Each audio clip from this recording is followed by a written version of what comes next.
Pardon de vous faire attendre, nous étions avec Sa Majesté le Roi, Madame, en train de finir une visite et quelques échanges culturels, et je vous retrouve. Madame, Monsieur le Ministre, Madame l'Ambassadeur, Mesdames, Messieurs, mes chers compatriotes, Mesdames, Messieurs les parlementaires, je suis très heureux d'être parmi vous aujourd'hui. Non pas parce qu'il s'agirait simplement d'une tradition de visiter les Françaises et les Français lorsqu'on se déplace dans un pays, même si j'essaie de le faire au maximum, mais parce que, tout particulièrement ici, la présence française n'a rien d'innocent. Nous sommes, ne vous sentez pas coupable pour autant. D'abord parce qu'elle est nombreuse, elle s'est parfois installée depuis plusieurs générations. Ensuite parce qu'on parle d'une communauté d'étudiants, d'entrepreneurs et d'entrepreneuses, d'artistes, et puis de femmes et d'hommes qui font l'Europe. Parce que vous êtes beaucoup ici dans cette salle à travailler pour l'Union européenne, quels qu'en soient les services, la Cour de justice et nos institutions. Et donc visiter les Françaises et les Français qui vivent, travaillent, aiment, étudient en Belgique et plus particulièrement à Bruxelles, c'est un peu partager de ce destin commun.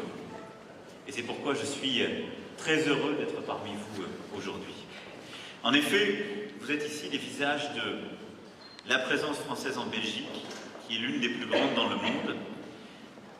Beaucoup d'entre vous ont la double nationalité, et cette présence, comme je le disais à l'instant, est diverse. Et je veux vraiment remercier toutes celles et ceux qui la font vivre. Vous remercier, Madame l'Ambassadrice, pour votre engagement et l'ensemble des services auprès de vous, les services consulaires, nos enseignements, nos écoles, qu'il s'agisse des établissements d'Anvers, de tant d'autres, et la sécurité qui est aussi assurée pour la communauté française ici présente. Remercier les conseillers consulaires engagés tout au long de l'année, auprès de vous, Madame l'Ambassadrice, le consul général et nos consuls.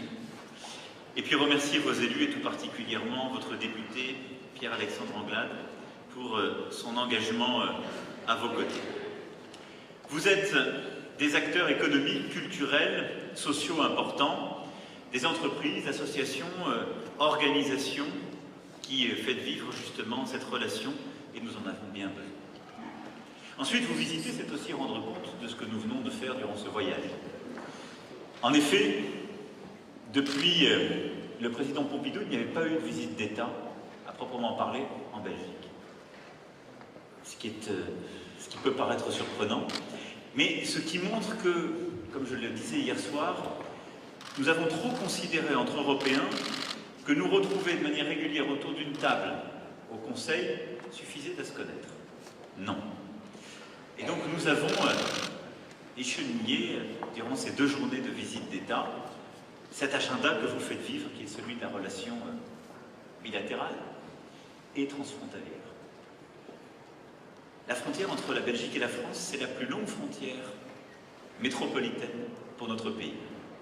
Et donc nous avons beaucoup de sujets d'importance que font vivre aussi nos élus, nos parlementaires, et je veux remercier les parlementaires qui m'accompagnaient durant ce voyage, qui nous accompagnaient, parce qu'ils font vivre, qu'il s'agisse des Hauts-de-France ou du Grand Est, cette relation transfrontalière à travers beaucoup de partenariats, d'investissements croisés, de projets d'infrastructures, et nous en avons signé d'importants, d'engagements portuaires, le canal Seine-Nord, les projets logistiques, les projets de partenariat en matière de recherche, nous en avons signé hier, en matière d'investissement économique croisé.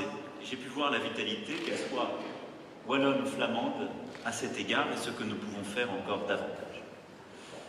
Vous êtes les acteurs de cette relation bilatérale, sur le plan économique, sur le plan de l'investissement croisé. Nous sommes des partenaires essentiels et nous souhaitons encore développer cette relation sur le plan du transport, sur le plan de la culture. Et je remercie aussi les femmes et hommes de culture qui m'accompagnaient et les entrepreneurs culturels qui m'accompagnaient, parce que nous aurons à faire vivre lors des prochains salons du livre l'Europe, Monsieur le Président, et nous aurons à faire vivre en particulier aussi la littérature, l'art, la culture belge en France. Et cette relation est extrêmement importante. Et puis, c'est évidemment en matière de sécurité et de lutte contre le terrorisme que nous avons fortement renforcé les choses. D'abord, à travers des projets concrets en matière de sécurité et de défense. Nous avons parfois eu des déconvenues pour des projets commencés depuis plusieurs années. Vous verrez dans les prochains mois que nous ne répliquerons pas ces tâtonnements. Nous avons aussi beaucoup amélioré la coopération en matière de sécurité et de lutte contre le terrorisme. Nos deux pays ont été frappés par des attaques terroristes en leur sein et nous avons nettement amélioré durant l'année qui vient de s'écouler la coopération entre nos ministères de la Justice et de l'Intérieur pour démanteler des réseaux organisés entre nos pays, des réseaux de passeurs, de trafiquants qui nourrissent l'hydre terroriste et qui nous ont frappés. Mais ces projets, c'est aussi ceux qui nous permettront d'envisager l'avenir. J'étais ce matin à Molenbeek, avant d'aller à l'université Louvain, et j'ai pu voir la vitalité aussi de nos coopérations, des projets qui sont portés sur le terrain et qui nous permettront ensemble de regarder l'avenir. Ensuite, le message que je voulais vous adresser, c'était vous donner quelques nouvelles du pays. Je vous ai parlé de vous, je vous ai parlé de la relation bilatérale et transfrontalière, mais il y a la France. Beaucoup d'entre vous sont parfois partis pour ce qui était à l'époque des bonnes raisons. Je crois qu'elles le sont de moins en moins bonnes. Et je suis convaincu, au contraire, que dans ces cas-là, vous devez revenir. Beaucoup sont partis et sont encore là parce qu'ils ont des opportunités, parce qu'ils ont trouvé l'amour, parce qu'ils sont heureux là, et c'est l'Europe. Et mon souhait est que simplement, il n'y ait aucun départ contraint ou aucun exil forcé. Alors, en France, nous avons commencé, depuis 1 an et demi, à conduire des réformes profondes et nous allons poursuivre ce mouvement au même rythme. L'objectif, le sens profond, la finalité de ce que nous sommes en train de faire, quelle est-elle? C'est de refaire de la France une grande puissance économique, sociale, environnementale, et ce faisant, d'en refaire une grande puissance d'inspiration pour l'Europe tout entière. Je crois en effet très profondément que ce que notre pays a vocation à faire, c'est être une puissance. C'est ce que nous avons décidé sur le plan militaire en réinvestissant massivement. C'est ce que nous souhaitons sur le plan géopolitique, là aussi en réinvestissant le débat, le dialogue européen et international. Mais ceci n'existe, n'a de place, n'a de réalité que si nous décidons à nouveau d'être une puissance pour nous-mêmes. Et donc d'aller au bout de ce travail de redressement moral, éducatif, économique que nous avons entrepris. Ce n'est pas un projet technique, c'est un vrai projet politique auquel je crois profondément. Alors, depuis 1 an et demi, le gouvernement d'Édouard Philippe a mené des réformes très importantes, conformément aux engagements que j'avais pris devant les Françaises et les Français. Commencer à réinvestir et rétablir le projet éducatif, avec l'obligation scolaire des 3 ans, avec des classes dédoublées, c'est-à-dire réduites à 12 élèves dans les zones les plus difficiles du pays en CP-CE1, pour conjurer ce destin du sort où, dans notre pays, 20% des élèves ne savaient pas bien lire ou écrire ou compter arrivés en CM2. Réinvestir dans l'orientation et le travail au collège, pour là aussi conjurer les inégalités familiales, améliorer l'éducation et l'orientation dans le premier cycle universitaire avec ce fameux Parcoursup, réinvestir dans le supérieur, parce que nous en avons besoin et que nous avons chaque année 50 000 étudiants de plus, pour bâtir cette nation éducative. Mais elle ne s'arrête pas là, parce que le défi qui est le nôtre collectivement pour embrasser le monde qui vient, c'est celui des compétences et de la formation. Notre pays, comme tous les pays, change, et chacun doit y trouver sa place. Et c'est pourquoi nous avons décidé aussi de transformer en profondeur, c'est l'objet d'une loi promulguée il y a quelques semaines, la formation continue, l'apprentissage et l'alternance, pour que nos jeunes qui sortent du système éducatif, ou l'achèvent, mais pour que les Françaises et les Français, tout au long de leur vie, puissent réapprendre lorsque c'est nécessaire. Nous sommes dans des sociétés apprenantes. Et l'idée qu'à 25 ans ou 20 ans, on a tout appris pour la vie, est une idée aussi erronée que celle qui voudrait qu'on rentre dans une entreprise où on passera sa vie tout entière, c'est terminé. Et donc, nous avons décidé de réformer notre organisation collective en la matière, ce sont les lois passées, qui vont se décliner sur le terrain avec les branches professionnelles, pour simplifier ces formations, pour permettre qu'il y ait plus d'exigences, qu'elles soient évaluées maintenant par un organe unique, de manière beaucoup plus, si je puis dire, claire, et indépendante, pour que l'apprentissage, l'alternance soit décidé dans ces règles par les branches professionnelles et que ce ne soit plus l'éducation nationale qui impose des règles qui ne permettaient pas de déployer pleinement ces filières. C'est pour ça que la France avait beaucoup moins de résultats, par exemple, que l'Allemagne, entre autres. Et en même temps que nous faisons cette réforme, nous investissons massivement. Ce seront 15 milliards d'euros investis dans la formation des jeunes décrocheurs, des chômeurs de longue durée, de toutes celles et ceux qui ont besoin d'une formation tout au long de leur vie, en plus de l'université. Nous avons 2 millions de Françaises et de Français ainsi à reformer si on veut qu'ils puissent retrouver un travail compte tenu des bouleversements de notre société, de la transformation numérique et environnementale qui change en profondeur les compétences requises.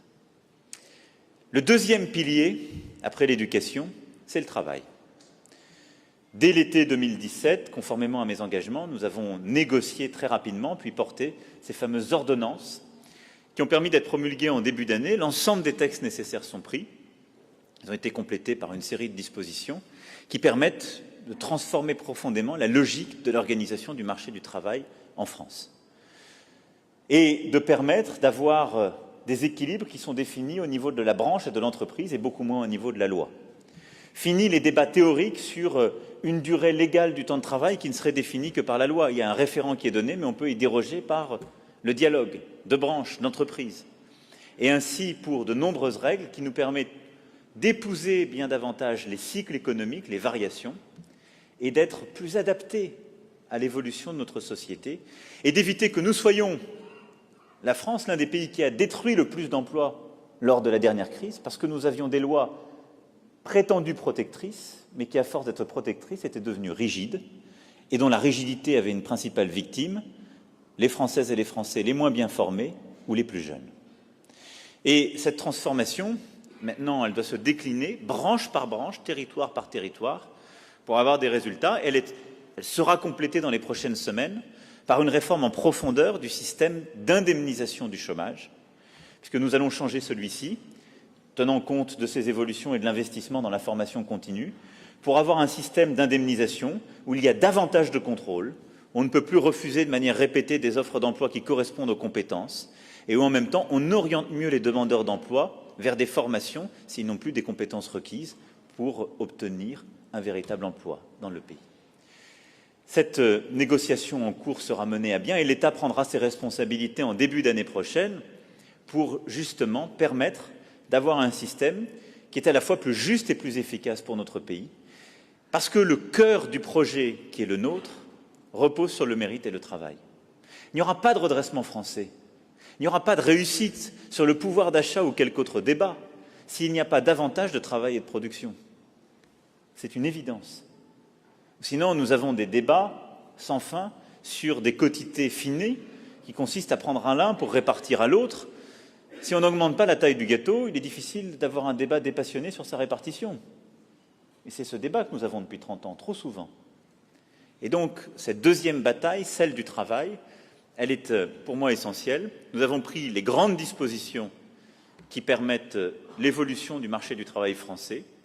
Nous avons maintenant un travail au concret sur le terrain à faire, permettant de tirer tous les fruits justement de cette réforme et de celle de la formation professionnelle. Un investissement avec les régions et les filières professionnelles pour recréer des compétences et de l'emploi, et le décliner partout sur le territoire pour recréer de l'emploi industriel et de l'emploi dans le digital. Alors il y a évidemment toutes les filières qui s'inscrivent derrière cette ambition macroéconomique, de l'agriculture en passant par les services et l'industrie. Je ne veux pas être ici trop long et je ne vais pas toutes les égrener. Mais j'ai une certitude, c'est que cette stratégie, au-delà des lois qui sont déjà passées, passe par deux priorités. Un investissement dans le capital humain, ce sont ces réformes en matière d'éducation que j'évoquais, et un investissement dans le capital productif du pays, qui est aussi les lois fiscales que nous avons décidées au début du quinquennat. La loi supprimant, comme je m'y étais engagé, l'impôt sur la fortune pour tout ce qui était réinvesti dans l'économie productive. La loi permettant de réduire la taxation de tous les revenus du capital et de mettre une flat tax à 30% tout compris, nous ont remis dans le jeu des nations européennes à un niveau plus que compétitif et permet de manière tangible, mesurée, une réaccélération de l'investissement dans le capital, y compris dans le capital industriel. S'il n'y a pas cet investissement, il ne peut pas y avoir de développement et de création d'emplois, et il ne peut pas y avoir d'émancipation économique dans notre pays. Les fondements sont donc là. C'est maintenant une pleine confiance, une pleine mise en œuvre et une action résolue sur le terrain qui sera conduite par le gouvernement pour mener ce projet et réussir cette transformation. Le troisième pilier, si je puis dire, après l'éducation, après le mérite et le travail, c'est ce que j'appellerais la transition, les transitions. Nos sociétés sont en train de se transformer. Et on ne peut pas dire qu'on doit, en quelque sorte, fermer la parenthèse d'une crise. Depuis que je suis conscient, on me parle d'une crise. Nous ne referons pas les 30 Glorieuses. La question, pour l'ensemble d'ailleurs des grandes démocraties européennes, c'est de savoir comment on conduit nos pays pour être ces grandes puissances que j'évoquais, économiques, sociales, environnementales. Et donc conduire des transitions profondes pour produire différemment et protéger différemment. Nous avons lancé un travail ambitieux pour mener cette transition environnementale indispensable, conforme à nos engagements internationaux et indispensable pour avoir un modèle de production durable. Cela passe par la fermeture de la totalité des centrales thermiques à charbon. Nous serons le seul pays développé à le faire et ce sera dans ce quinquennat. Je ne stipule pas pour dans 10 ans ou 15 ans, on l'a trop fait. Ce sera d'avoir une politique de réduction massive des émissions pour les particuliers, les entreprises et la production d'énergie, avec les bonnes incitations, et donc une politique d'accompagnement qui s'adapte. C'est tout le débat que nous avons en ce moment, qui prend parfois des tours passionnés, mais qui implique beaucoup de dialogue, beaucoup aussi de transparence et beaucoup d'esprit de responsabilité, ce dont parfois dans notre pays nous avons manqué. Il faut bien le dire, nous aimons les débats théoriques et nous délaissons trop souvent les travaux pratiques.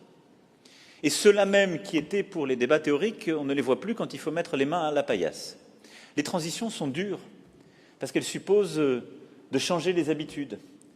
Et en aucun cas, la transition écologique ne saurait se faire au détriment de la transition sociale, et ne saurait se faire au détriment des plus fragiles. Et donc, il y a tout un travail d'accompagnement, parce qu'il faut bien le dire aussi, pendant des décennies, on a laissé s'installer dans notre pays une situation où, avec la précarité sociale, existait la précarité énergétique, où les gens les plus modestes habitaient les passoires thermiques et roulaient dans les véhicules les plus polluants et les plus consommateurs. Ça ne s'est pas découvert d'il y a 6 mois. Et donc, en même temps qu'on fait cette transition, il faut expliquer ce cap à tout le monde, le porter, accompagner, avoir les bons dispositifs. Mais je vous le dis avec beaucoup de clarté ici aussi, ne pas l'abandonner. Si on abandonne le cap de cette transformation et de cette transition, on donne raison ou bien aux lobbies, aux conservateurs qui ne voudraient rien bouger et voudraient produire comme on l'a toujours fait, ou bien aux plus iréniques qui considèrent que les belles âmes valent mieux que les réalisations les plus laborieuses. Je crois que l'avenir de notre pays ne se construit ni chez les uns ni chez les autres, mais dans ce que vous avez à conduire et ce que vous faites les uns et les autres dans votre quotidien, c'est-à-dire justement transformer cette matière complexe qui est un pays, un peuple, avec ses paradoxes, ses ambitions, et c'est ça qu'il nous faudra conduire, cette transition écologique, solidaire, et je crois que la France peut le faire. Elle en a les moyens, nous en avons la volonté. Ce ne sera pas un chemin aisé, mais ça suppose l'engagement de toutes les forces vives du pays. Et donc nous allons poursuivre ce chemin pour à la fois produire différemment, pour accompagner cette transformation, pour être à la hauteur de nos responsabilités environnementales, et c'est ce que souhaite là aussi notre peuple, pour produire différemment notre alimentation. Je crois très profondément à une ambition alimentaire et agricole française, mais qui là aussi suppose progressivement de sortir des phytosanitaires, suppose progressivement de changer les modes de production en restant compétitif. Ce qui est possible si on accompagne, si on a une vraie stratégie et si on met de l'intelligence collective plutôt que des passions tristes et des peurs ensemble. Ce défi est essentiel.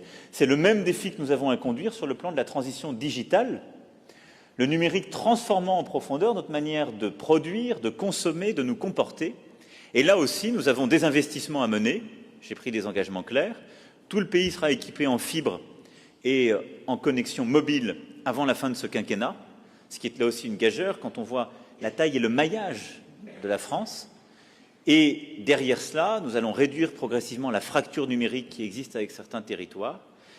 Et nous réinvestissons massivement dans nos priorités. C'est la stratégie intelligence artificielle que j'ai présentée en février dernier et qui est pour moi essentielle pour la réussite de notre pays, parce que cette transition, elle transforme aussi la manière de produire dans tous les domaines. Elle vient bousculer toutes les frontières. Et elle suppose un engagement en matière d'enseignement, d'investissement dans la recherche et le développement, recherche fondamentale comme appliquée, et organisation de notre tissu productif. Enfin, nous avons une transformation importante à mener, qui est celle de la cohésion nationale. Évidemment, le projet éducatif y joue un rôle essentiel. Si on ne forme pas bien les élèves, peu de chances qu'ils se sentent comme étant des citoyens à part entière. Cela passe par la mise en œuvre, et nous allons commencer à l'expérimenter dans les prochains mois, du service national universel, que je veux comme une matrice justement de la citoyenneté, avec une partie obligatoire, puis une partie d'engagement pour l'ensemble de nos concitoyens. Ça passe par un projet culturel ambitieux que nous avons commencé à déployer, qui remet au cœur du projet du pays la place des auteurs, d'un imaginaire français et européen, et qui replace aussi au cœur de ce projet toute une politique à la fois de création et d'accès à la création. Je ne veux pas être ici trop long, et donc je ne peux la détailler, mais c'est pour moi fondamental de cette politique de cohésion nationale. Cette politique de cohésion nationale, c'est aussi une politique des territoires et de l'émancipation économique et sociale qu'il nous faut repenser. Je me suis refusé à avoir une énième politique où on crée des zones dans notre pays et il faudrait mettre dans les uns beaucoup d'argent public, dans d'autres y renoncer. Il faut des péréquations parce qu'il y a des territoires plus avantageux que d'autres. Il faut de la justice territoriale.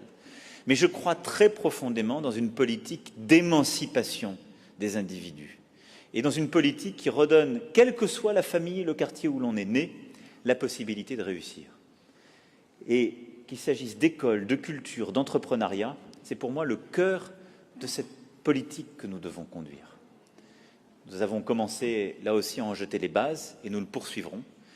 Mais ce qui désagrège notre pays, ce qui a pu désagréger certains quartiers, c'est l'idée que lorsqu'on est né quelque part ou lorsqu'on vit avec telle adresse ou tel prénom, on n'a pas les mêmes chances de réussir qu'ailleurs. C'est ça qu'il faut conjurer.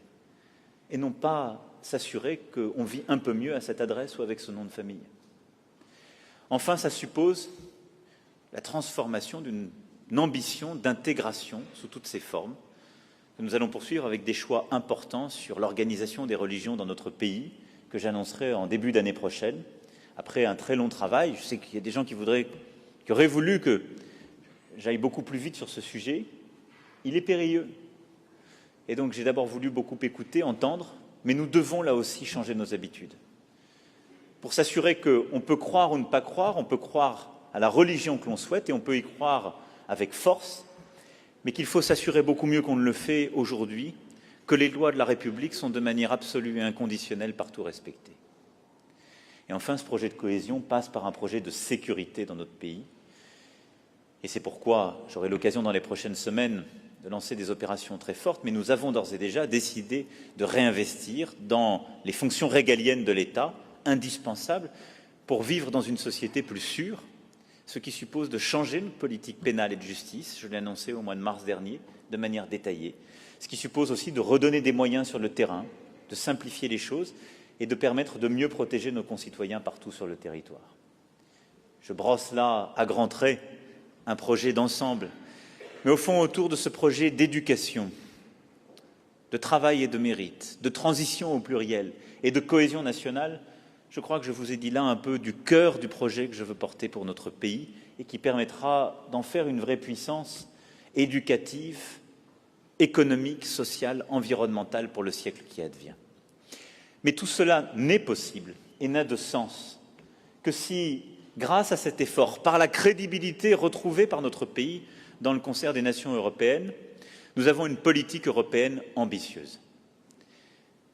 Et l'Europe aujourd'hui, je pèse mes mots, est au bord du précipice. Elle est au bord du précipice parce que si nous avons réussi à éviter le pire au moment de la crise économique et financière comme au moment de la crise migratoire, nous n'avons pas réussi à redonner une impulsion, un sens, un cap au projet européen. Pas encore. Il y a un peu plus d'un an, j'ai fait quelques propositions en ce sens. Nous avons ensuite obtenu un accord franco-allemand à Meseberg qui en reprend une partie. Nous devons œuvrer pour le mettre en œuvre. Mais il nous faut retrouver un souffle bien supérieur ensemble et regarder aussi les périls qui sont face à nous. Je vous le dis avec beaucoup de franchise, je pense que nous pouvons, nous Français et Européens, avoir un rôle historique en la matière. D'abord parce que si la France n'avait qu'à se transformer ou se réformer pour elle-même, elle ne le ferait sans doute pas.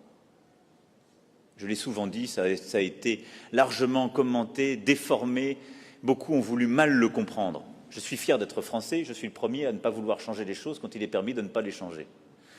Et lorsque je dis que la France n'est pas un pays luthérien, je n'insulte pas les Français, je suis le premier à m'en réjouir, je ne le suis pas moi-même. Mais c'est une réalité que de dire que nous ne sommes pas un pays qui s'ajuste au fil de l'eau avec des réformes savamment pesées et la capacité d'un consensus permanent. Soyons lucides sur nous-mêmes. Nous ne sommes pas un régime parlementaire qui évolue par petites touches. Nous sommes un pays qui se cabre, parce que nous n'aimons pas le changement imposé, mais qui sait mener des transformations profondes quand le sens de l'histoire est là et que le projet est plus grand que lui. Je crois très profondément que la France est l'un de ces peuples qui a le sens de l'universel et qui est, lorsqu'il est confronté à ces défis, en capacité justement d'apporter des réponses à la hauteur de l'histoire. C'est pourquoi je crois que parce que nous sommes à ce moment de notre histoire nationale et européenne, nous devons et nous pouvons conduire ces grandes réformes. Et ce moment européen que nous vivons est indispensable et je conclurai là-dessus. Nous aurons dans quelques mois à nous prononcer pour les élections européennes. Ces élections européennes ne sont pas innocentes. En France, il y a près de 5 ans, le parti qui a gagné les élections européennes est le Front National. Beaucoup l'ont oublié. Et nous voyons depuis partout monter les extrêmes, les partis nationalistes, ceux qui veulent non pas discuter de savoir s'il faut un peu plus de social, un peu plus d'environnement, un peu moins de ceci ou de cela, ceux qui veulent rompre avec l'Europe et revenir à une logique nationale sont en train de monter dans tous les pays. Et donc le premier combat des prochaines élections européennes, il est entre ceux qui croient à l'Europe et ceux qui n'y croient pas. Et si nous refusons de mener ce combat, ou si nous faisons mine de dire « celui qui ne veut plus d'Europe est autant mon ennemi ou mon opposant politique que celui qui n'a pas tout à fait la même vision de l'union bancaire ou de ceci ou de cela », nous faisons une erreur fondamentale, une faute historique. Nous sommes les complices d'un projet de démantèlement de l'Europe. Et il a commencé, il est autour de la table du Conseil. Il est là. Pourquoi nous avons progressivement abandonné l'esprit communautaire? Pourquoi progressivement nous nous sommes enfermés dans des sommets qui n'en finissent pas et qui remplacent l'esprit d'intérêt commun qui doit vivre en Europe et la faire avancer? Pourquoi nous avons laissé progressivement s'exprimer davantage ceux qui ne croient pas à l'Europe, ceux qui veulent la quitter? Parce que nous n'osons plus être européens, parce que nous n'osons plus avoir d'ambition. Je vous demande une chose, quelles que soient vos sensibilités, pour les élections à venir, que ceux qui croient en l'Europe osent l'aimer. Ils l'aimeront différemment, comme au sein même d'une famille ou d'un couple, nous nous aimons différemment. Mais qu'ils ne pensent pas que ces variations soient la même chose que ce choix fondamental, l'Europe ou pas. Or, partout, il y a ceux qui n'y croient pas, qui montent. Et le risque est grand de voir lors du prochain Parlement européen l'impossibilité d'avoir quelque majorité que ce soit sans avoir des anti-européens ou des nationalistes avec nous et à la table. Ce n'est pas une fiction que je suis en train de faire. Je ne suis pas en train d'agiter des peurs, je regarde simplement ce qui est en train de se réaliser sous nos yeux. Je ne veux pas être un somnambule. Nous appartenons à une génération qui doit tirer toutes les leçons du passé. Et beaucoup qui se croyaient malins il y a quelques décennies en disant « ils disent des choses atroces, oubliez-les, mettons-les autour de la table, vous allez voir, nous allons les digérer, ils vont s'habituer au système. » Ils se sont retrouvés, quelques mois ou quelques années après, les premiers chassés des pays où ils les avaient fait rentrer, parce que les nationalistes, parce que les démagogues sont plus forts qu'eux. Mais ils ne sont pas plus forts que nous. L'erreur fondamentale, c'est de laisser la possibilité de protéger nos peuples au souverainisme national. Croyons ensemble dans une vraie souveraineté européenne Qui protégera les Européens contre le risque d'attaque, de guerre? L'Europe est une capacité dont l'Europe doit se doter de se défendre elle-même, avec l'idée vers laquelle je veux aller d'une vraie défense européenne. Nous en avons besoin, nous en avons jeté les bases et nous en construisons les prémices. Qui protégera l'Europe de la menace du réchauffement climatique et de sa transformation? Elle-même, aucun État seul. Nous sommes les seuls parce que nous avons un marché crédible de 500 000 habitants qui peut décider des règles où nos entreprises, l'ensemble de nos concitoyens pourront progressivement apporter des changements qui réduiront les émissions, apporteront des changements fondamentaux que devront suivre Américains ou Chinois. La France seule ne le peut pas. Nous investirons et nous continuerons à le faire, mais aucun pays seul ne le peut. Qui protégera les Européens face aux cyberattaques, face au risque de ne plus détenir ces données individuelles? L'Europe seule, elle a commencé à le faire avec un règlement conjoint. Sur tous les grands risques qui sont devant nous, la réponse de souveraineté, de protection est européenne. Et ceux qui vous expliquent que face à tous ces risques, la réponse serait davantage nationale, mentent résolument et il faut le dénoncer. Qui se protégera des risques migratoires seuls? La belle affaire, je les entends, les nationalistes, qui vous expliquent qu'ils ne veulent pas de solution européenne. Ils sont d'accord entre eux quand il faut être contre l'Europe, mais qu'ils se mettent autour de la table pour trouver une solution commune. Le nationaliste de Hongrie, sa solution est l'exact opposé de celle du nationaliste de l'Italie. L'Europe est ce seul espace de coopération qui permet de nous protéger vraiment. Donc oui, ne commettons pas l'erreur de laisser la souveraineté aux nationalistes. Empoignons-la au niveau européen et portons-la. Ayons une Europe plus unie, plus démocratique et porteuse d'une ambition d'avenir. Tous les défis que j'évoque depuis tout à l'heure devant vous, l'Europe peut nous permettre de les porter plus vite et plus fort. Elle est parfois même notre seule possibilité de réussite. Le défi de l'intelligence artificielle dont j'évoquais tout à l'heure l'importance. L'Europe, c'est 10% des investissements mondiaux. Pensez-vous qu'on peut se permettre d'avoir une stratégie française qui n'aurait rien à voir avec une stratégie allemande ou belge ou suédoise? C'est une stratégie européenne démultipliée qu'il nous faut. Et donc, dans ce contexte, il nous faut plus d'ambition encore pour porter non seulement cette volonté de protéger, d'avoir une ambition collective, cette volonté aussi de défendre l'état de droit que l'Europe a su inventer, protéger et qu'elle laisse bousculer en son sein. Ce sont tous ces débats qui nous attendent, tous ces débats. Et je vous le dis ici avec beaucoup de force, de là où vous êtes, nous aurons besoin de vous. Pour savoir faire le distinguo entre ceux qui y croient et ceux qui n'y croient pas. Pour savoir porter cette ambition qui nous fait là et qui nous permet d'être ici aux Beaux-Arts. Et merci une fois encore, cher Stevie, du formidable accueil dans ce lieu où j'ai toujours plaisir à venir débattre, échanger et m'exprimer. Mais ne nous trompons pas. Ce qui nous fait ici n'est pas acquis pour toute éternité. Il y a plus de 70 ans, certains se sont battus contre parfois toutes leurs opinions publiques pour le faire. D'autres se sont battus pour le faire grandir.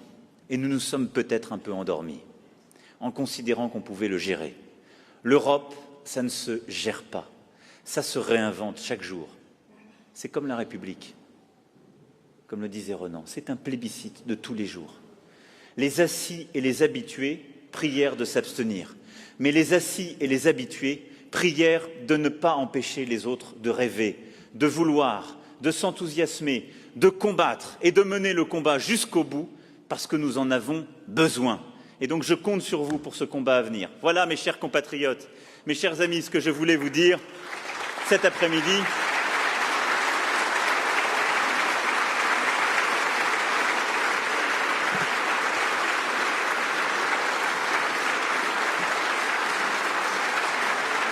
Merci pour votre accueil.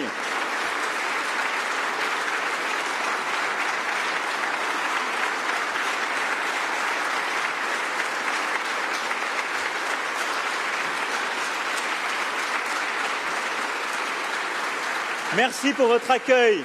Merci d'être là.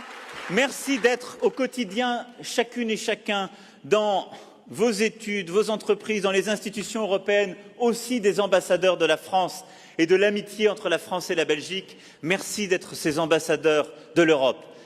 Vive la République, vive la France et vive l'Europe. Merci à vous. Merci à vous.